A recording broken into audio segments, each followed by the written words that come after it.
కూడా కారణాలు ఉంటాయి. మురళీ మనోహర్ గారు చెప్తున్నారు. ప్రశ్న నా జవాబు ఏంటంటే ప్రజాస్వామ్యంలో అనేక లోపాలు ఉండేవి.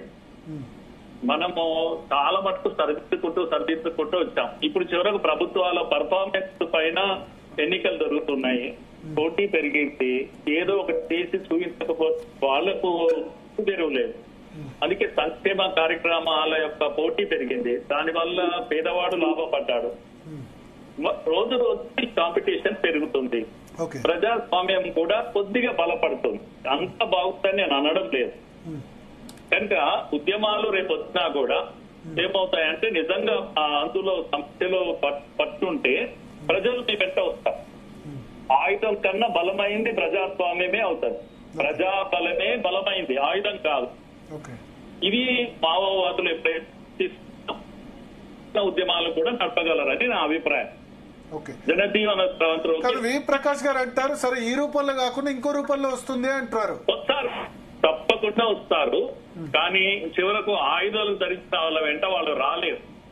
అది తప్పకుండా అంతపడుతుంది. ఎందుకంటే వారన్నట్టుగానే రాజ్యం బలమైంది కనుక. ప్రభుత్వాలు మారుతున్నాయి, మనం గుర్తించాలి. ప్రజలకు తప్పకుండా తగ్గిసేసి అందించే ప్రయత్నాలు బాగా జరుగుతున్నాయి. దోపిడీ మాత్రం ఆగాల్సిందే. ప్రజా ఉద్యమాల ద్వారా దోపిడీ ఆగాల్సిందే.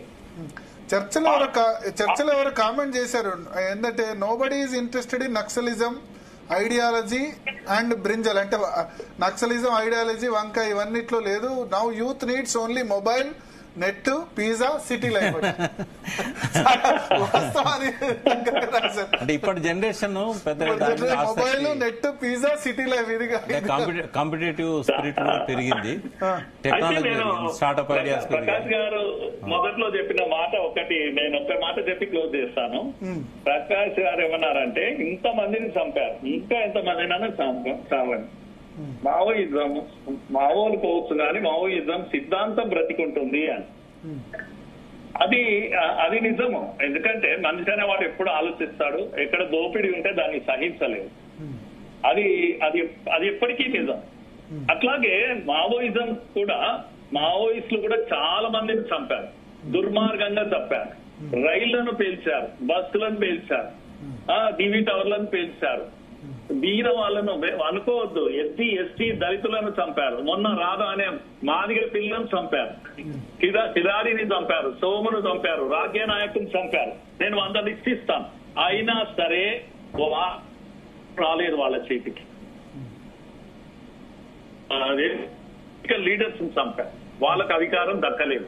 అది ఎంత నిజమో ఇది అంతే నిజం.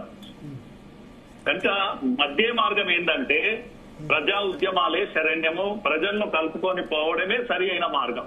ఇంత మాత్రం నేను చెప్పగలను. మావోయిజం పేరుతో జరిగిందంతా మావో సిద్ధాంతం కాదనేది నా అభిప్రాయం. ఇక్కడ ఏంటంటే రకరకాల కోణాలలో ఎవరిష్టం వచ్చినట్టు వాళ్ళు దాన్ని ఇంప్లిమెంట్ చేశారు. అన్వయించడంలో విఫలమైన సిద్ధాంతం గొప్పదా? నేను 79 తెగతెంపులు చేసుకున్నా. అట్లా ఒక 1 year అధ్యయనం చేసుకున్నా. మావో సిద్ధాంతం మంచిది, కానీ దేశాలలో అన్వయించడంలో దేవుళ్ళు లేరు, దేవుళ్ళు ఉండద్దని మావో అక్కడ చెప్పిండు, కానీ ఇక్కడ అట్లా జరగదు. ఇక్కడ ఏంటంటే 3 కోట్ల దేవుళ్ళు ఉన్న భారతదేశం ఇది. దేవుళ్ళు ఉండొద్దని ఎందుకు చెప్పాలి? ఇప్పుడు అది ప్రజలు నమ్ముతున్నప్పుడు వాళ్ళ నమ్మకాలను తుడి చేయగలుగుతామా? అంటే ఇంకోటి మావో సిద్ధాంతంలో అది వివాదాంశం కాదు కదా. నేను అనేది ఏంటంటే తప్పుడుగా అన్వయించుకోవడంలో పొరపాట్లు జరిగినాయి. చాలా విషయాలు, కులం ఉన్నదనే యాక్సెప్ట్ చేయాలి, ప్రాంతీయ ఉద్యమాలను అప్రిషియేట్ చేయాలి. ఎందుకు ప్రజల సెంటిమెంట్లను గౌరవించవద్దా? ఇప్పుడు నీదేంది వర్గ పోరాటానికి ఇవన్నీ అడ్డం వస్తాయా? నీ వర్గ పోరాటానికి పద్ధతులు ఎంచుకోవడంలో ఫెయిల్ అయ్యారు. ఇంకోటి జైరాబాద్ దిక్కు బోర్డు పెట్టుకొని వరంగల్ దిక్కు పోయారు వాళ్ళు. అంటే ప్రజలు ప్రతిఘటించడానికి వాళ్ళని సిద్ధం చేయాల్సింది బదులు ఏ పోరాట రూపం అనేది ప్రజలు డిసైడ్ చేసుకుంటారు. గుత్పలతో కొడదామా లేకపోతే తుపాకులు పడదామా అని ప్రజలు డిసైడ్ చేసుకోవాలి. సూపర్మెన్స్ లాగా ఎక్కడో ఉండి అండర్ గ్రౌండ్ లో వచ్చి రాత్రి తలలు నరికిపోతే ఎట్లా? ఇప్పుడు ఇట్లా హెచ్చరికలు లేకుండా ఎవరిని చంపొద్దు అనేది ఉంటుంది. సాయుధ పోరాటం ఎక్కడ మొదలైందండి? ఎక్కడ? ఇవి సాయుధ ఘటనలు. సాయుధ పోరాటం అంటే ప్రజలు పెద్ద ఎత్తున వచ్చి తుపాకులు పట్టుకొని పోరాడడం సాయుధ. తెలంగాణ ఉద్యమంలో జరిగింది అది. తెలంగాణ నిజాం వ్యతిరేకంగా మొదలైన ఉద్యమం ఉంది కదా, వ్యవసాయ విప్లవం, అక్కడ జరిగింది అది. అది రియల్ సాయుధ పోరాటం.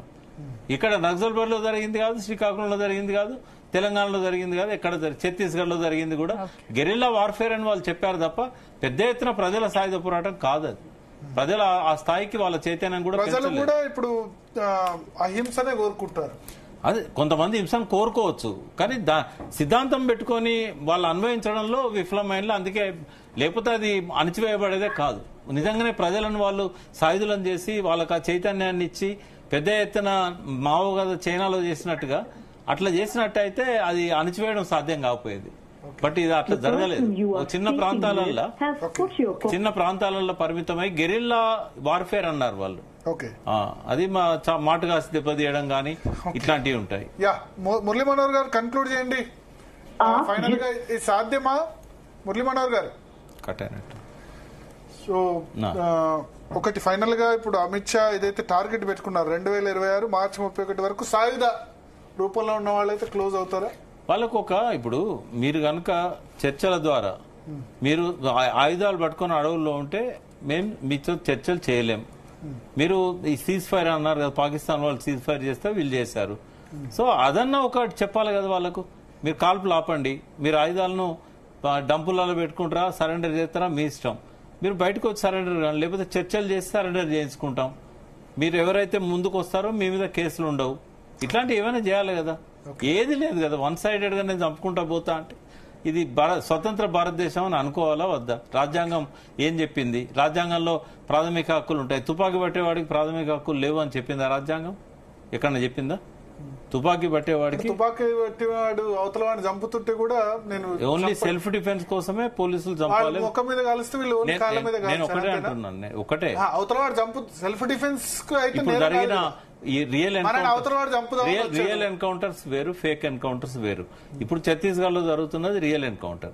బట్ అవకాశం వాళ్ళే ఇస్తున్నారు చర్చల కోసం. అప్పుడు నువ్వు కాల్చడం అనేది కాదు. ఇప్పుడు కొద్దిమంది అన్నారు ఏదో కాళ్ళ మీద కాల్చాలంటే అవతలవాడు మన మొహం మీద కాలుస్తుంటే మన కాళ్ళ మీద కాల్చడం పట్టుకునే అవకాశం ఉన్నప్పుడు ఎందుకు చంపాలి? ఇప్పుడు అప్పటికి వాళ్ళకి 40 గంటల నుంచి, ఒక్క నిమిషం, నిన్న నక్సలైట్లు ఇచ్చిన లేఖలో ఏమున్నది? 40 గంటల నుంచి నీళ్లు లేవు, తిండి లేదు అని అన్నారు. ఓపిక పట్టొచ్చు కదా ఇంకో 40 గంటలు. మురళీ మనోహర్ గారు ఉన్నారా లైన్ లో? అదే 60 గంటలుగా తిండి లేని వాళ్ళ మీద ఎందుకు దాడి అంటున్నారు? వాళ్ళే లొంగిపోయే వాళ్ళు కదా. ఇప్పుడు వాళ్ళు కూడా లొంగిపోయే వాళ్ళు. ఇంకా అంతకంటే ఏం చేస్తారు? ఆడ అన్ని కోనాలి. ఇప్పుడు మన సిగరెన్ లో ఒక్క నిమిషం, 1200 కిలోల ఫుడ్ మెటీరియల్ ఉంది ఇప్పుడు ఇంకా. ఒక నిమిషం, 1200 కిలోలు. ఇప్పుడు మన సిగరెన్ లో ఒక ఇన్సిడెంట్ జరిగింది, మీకు తెలుసు కదా. ఒక ఇంట్లో నక్సలైట్ ఉన్నాడు, పైనుంచి పెట్రోల్ పోసి మంట పెట్టి చంపారు. అప్పుడు ఇది స్టేట్ గవర్నమెంటే. అవసరమా? ఆయన ఆ ఇంట్లో ఉన్నోడిని మనం అన్ని అందకుండా చేసి, నీళ్లు ఫుడ్ అందకుండా చేస్తే 4 రోజుల్లో బయటకు వస్తాడు కదా. గతంలో శాంతి చర్చల అనంతరం మావోయిస్టులు తమ పరిధిని విస్తరించుకున్నారు. అందుకే ప్రభుత్వం గత అనుభవాల దృష్ట్యా శాంతి చర్చలు అంటే ఎన్నో మార్గాలున్నాయి, వాళ్ళని అణచివేయడానికి ఎన్నో మార్గాలున్నాయి. కానీ వాళ్ళు చర్చలకు వాళ్ళంతా వాళ్ళు ఇప్పుడు వాళ్ళు అనకపోతే మనం ఈ డిస్కషన్ జరగకపోవు కదా. అంటే వాళ్ళు ఇది గమనించన్నా కూడా వాళ్ళు బతకాలని ఒక ఆశ ఉంది. మరి వాడు చర్చల ద్వారా మీరు వాడిని బయటికి రప్పించి జైల్లో పెడతారా, లేకుంటే సాధారణ జనజీవన శ్రాంతిలో కలుపుతారా? ఏదో చేయాల్సి ఉండే. ఇంకొంచెం ప్రయత్నం చేస్తే అందరు సరెండర్ అయ్యేవాళ్ళు. ఇప్పుడు కూడా అవుతారు. ఇప్పుడు కేశవరావు గారు చనిపోయినాక ఇంకా అబూజ్మండ్లో ఇప్పుడు వేటాడడం అవసరం లేదు. ఒక టైం డెడ్ లైన్ పెట్టి మీరు బయటికి రండి అని చెప్తే ఇంకెవరు ఉండరు అలా. ఎందుకంటే నాయకుడే పోయింది కదా. కొంచెం ఉంటుంది అది, దాని ఎఫెక్ట్ ఇంపాక్ట్ చాలా ఉంటుంది. ఈ జనరేషన్ మీద ఉంటుంది, తుపాకులు పట్టుకున్న వాళ్ళ మీద. ఇప్పటికైనా నరమేధం ఎందుకు? అవకాశం ఉన్నప్పుడు. అవకాశం లేనప్పుడు డెఫినెట్ గా వాళ్ళు చేసుకొనియండి. Okay, thank you Murali Manohar గారు, వి ప్రకాష్ గారు. మొత్తానికి ఒక్కొక్కటిగా నక్సల్స్ ఫ్రీ పంచాయతీలుగా డిక్లేర్ చేసే ప్రయత్నం కేంద్ర ప్రభుత్వం చేస్తోంది. ఒక పంచాయతీని ఆల్రెడీ డిక్లేర్ చేసింది బస్తర్ రీజియన్లో. అట్లా 2026 మార్చి 31లోగా మావోయిస్ట్ రహిత భారతదేశం చేస్తామని అమిత్ షా పబ్లిక్గా మొన్న నంబాల కేశవరావు చనిపోయిన సందర్భంగా ట్వీట్ చేశారు.